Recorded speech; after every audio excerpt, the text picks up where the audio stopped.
Crate training with a puppy begins almost immediately, whether I'm picking them up at the Humane Society, a rescue, or from a breeder. When I bring them out to the car, I'm going to put them in a crate. It's the safest place for them to be. It's going to be just big enough for them to stand up, turn around, and lay down in. And that crate is going to be very secure and wedged in tightly in the car, so it's not going to fall on the floor. It's not going to tip over if the puppy, steps sideways or tries to crawl up one of the sides. It's going to be wedged in perfectly tight. We want the puppy to feel secure in his crate at all times. We don't want him to have a scare.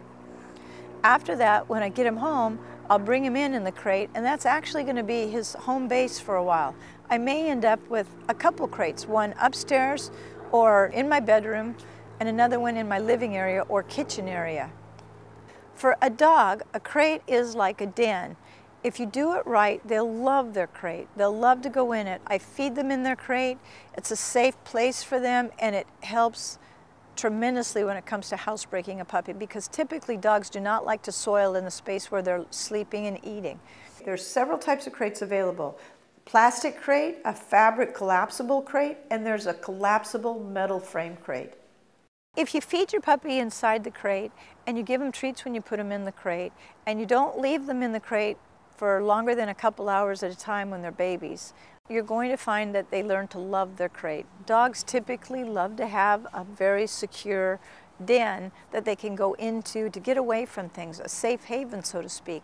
They'll see it as another piece of furniture, and if you leave the door open as they get older, they'll probably just go in the crate and lay down just because they like it and it's their own special place.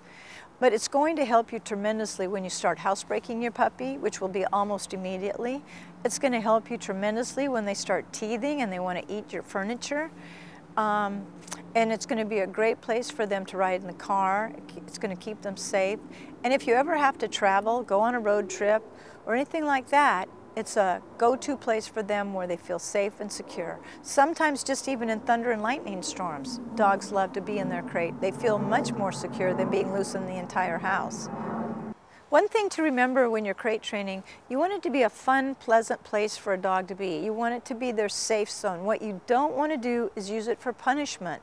Don't get mad at a dog when he's in the crate, and don't get mad at a dog and then put him in the crate. And you don't want him to associate anything negative with his crate. It's only for good, and it's only going to be a safe, fun place for him to be.